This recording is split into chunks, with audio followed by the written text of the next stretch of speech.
Hello guys, and welcome to my YouTube channel. On today's video I'll be showing you how I made this blouse for a bride. It's looking so beautiful, so if you'd like to see how it was made, stay tuned guys.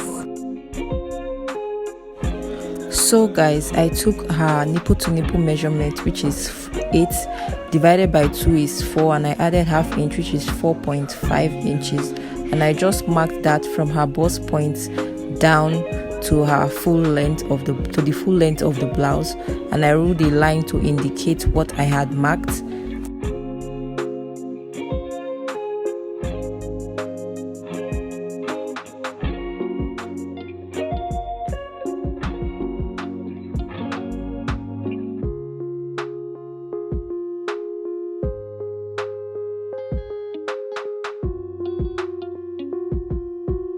So guys, after ruling the line, I went in from her under bust point down to the full length of the blouse. I went in on the inner part by 1 inch, and on the outer part I went in by 2 inches, and I did this from the under bust down to the full length, and I ruled a line down.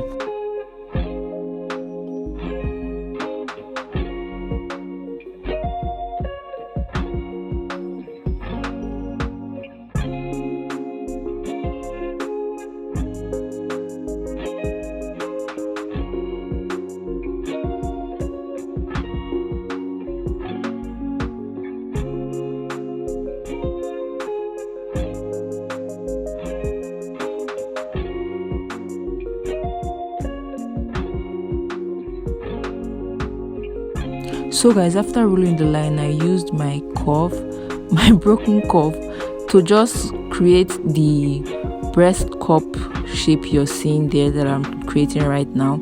You can use your free hand if you'd like, but I just use this to create a precise line. Make sure you draw that line from the under bust down to the So guys, this is going to be having a yoke at the top, so I'm going to continue my measurement from the chest line and not from the shoulder part of my measurement. So I'm just creating my armhole and my neckline right there. So the back is divided by 2 is 8. I'm just marking that out to create my armhole and my neckline, as you can see.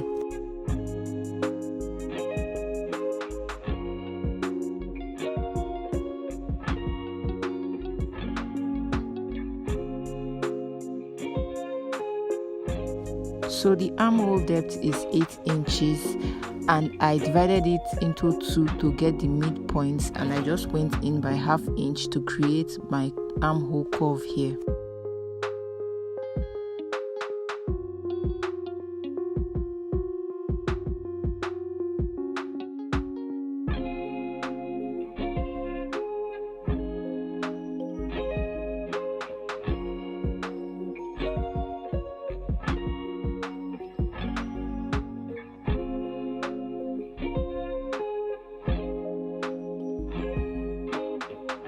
So guys, here I'm just trying to decide where I want my yoke to stop, and I wanted it to be at 6 inches, but then I changed my mind. I made it 5 inches.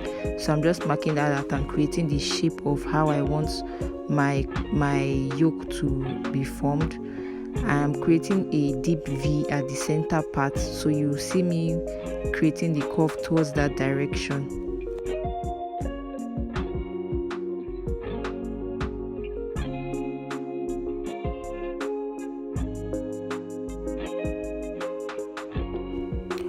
So guys, after doing that, I just extended the line upwards, and I went in by 1 inch on both sides, and I drew the line down to my bust point.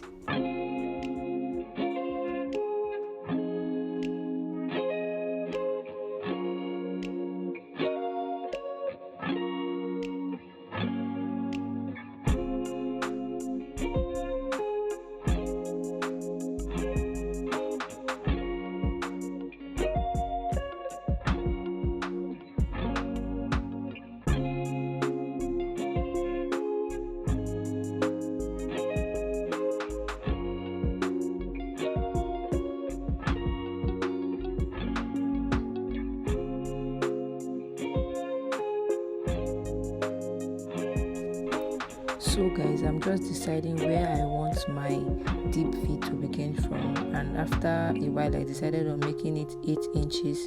So I just marked it 8 inches there, and from that point you see me tracing out the shape of the neckline I want.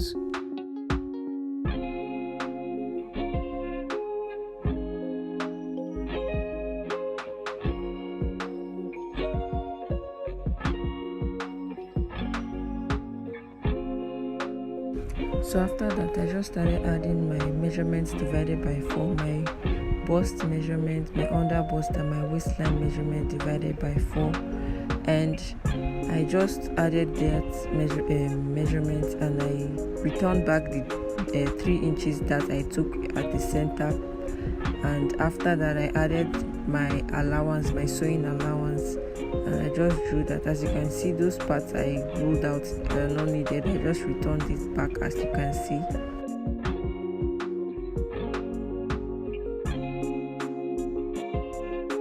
So yeah, I'm just removing out sharp edges, and after that I went at the edge there. Sorry, I don't know if you can see that, and I went up by 1 inch, and I just drew the line straight just to create a shape for my blouse. So that's that for the front piece. For the back piece, as you can see, I extended my lines and I went out by 2 inches, and I marked that out, as you can see, just to create our zipper allowance at the back. We're not going to be using this for this video. I just wanted to show you how I make my zipper allowance at the back when I am making a blouse. So after I created that 2 inches, I just ruled out the line.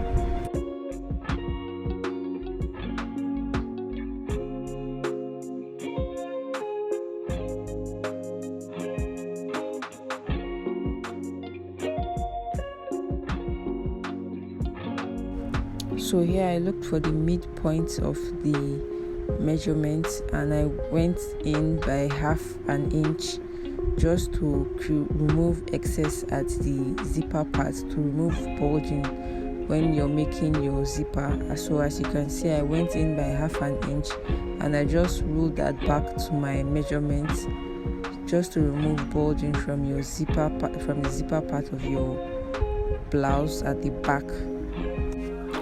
So here I'm just doing what I did for the front, creating my armhole, and after that I'm going to go in by 4.5 inches after our zipper allowance just to create our dart, and I'm going to rule a line to create our dart leg and go in by half an inch on both sides to create our diamond dart. Just watch me, you see how I created the dart for the back. If you're already into sewing, you would know how to create a back dart already. This is just how I do mine.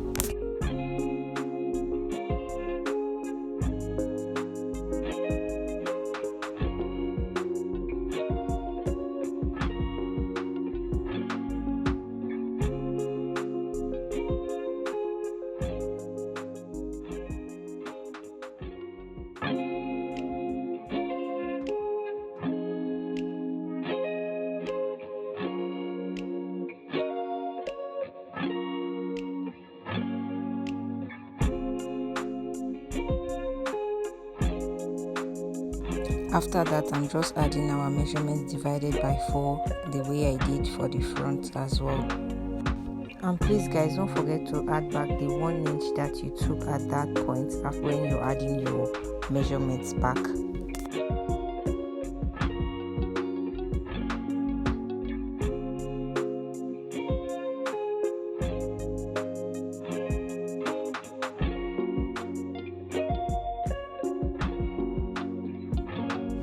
So guys, sorry, here again my camera was not showing, but at that bottom part I went up by 1 inch, and I just threw back down to the normal length of the blouse just to create an arc there.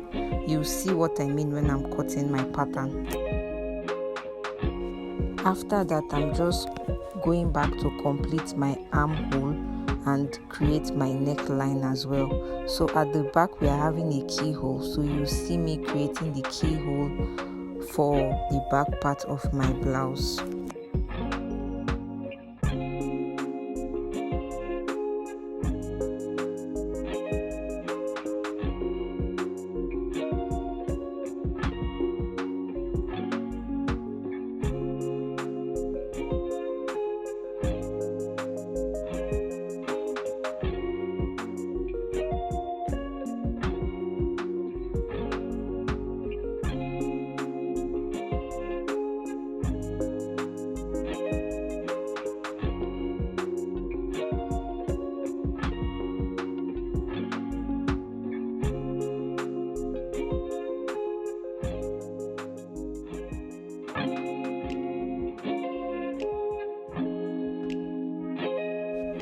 So for my keyhole, I went down from my normal neckline by 1.5 inches, and I just marked the bottom part, how wide I want my keyhole to be. I just marked that. As you can see, I marked it 7 inches if I'm not mistaken, and I just drew the line connecting the 1.5 inches I marked there earlier and the 6 inches. I just drew a line connecting them together in a curved motion. If you have a curve, it can be easier with your curve. I just decided to use my free hand to do this because that was not available for me. So this is what we are working with right now, as you can see. So guys, because we are going to be having a loop at the back, we are not going to be using our zip allowance. So the zip allowance is not going to be useful. As you can see, I'm just ruling that out. I just did it to show you what your blouse would look like if you wanted to have a zip at the back. So here I'm just taking out 2 inches from my normal measurement. I'm taking it out from that point because the 2 inches is not going to be needed anymore, because we are going to have a loop at the back. That is why I'm taking out these 2 inches, because when you loop the blouse you won't be needing that. So I'm just taking that out, as you can see, and this is what it's looking like. So this is the main, that part is no longer needed. This is the main pattern we are going to be working with.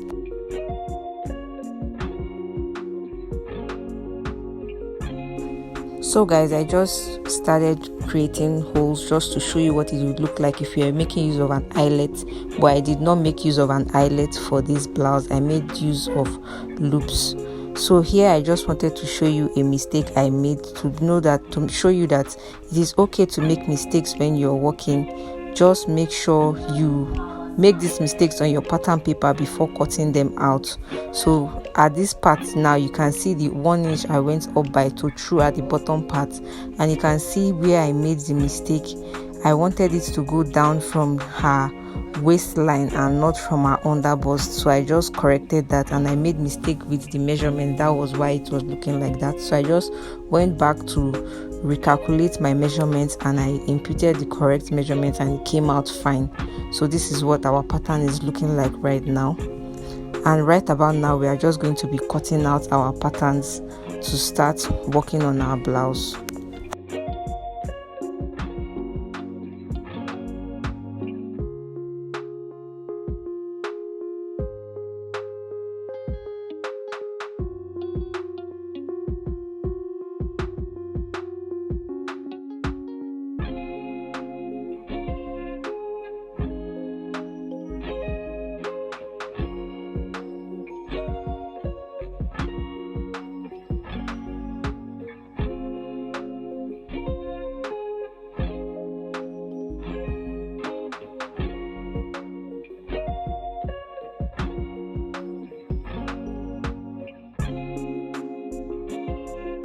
So guys, that is how I cut my pattern for the blouse.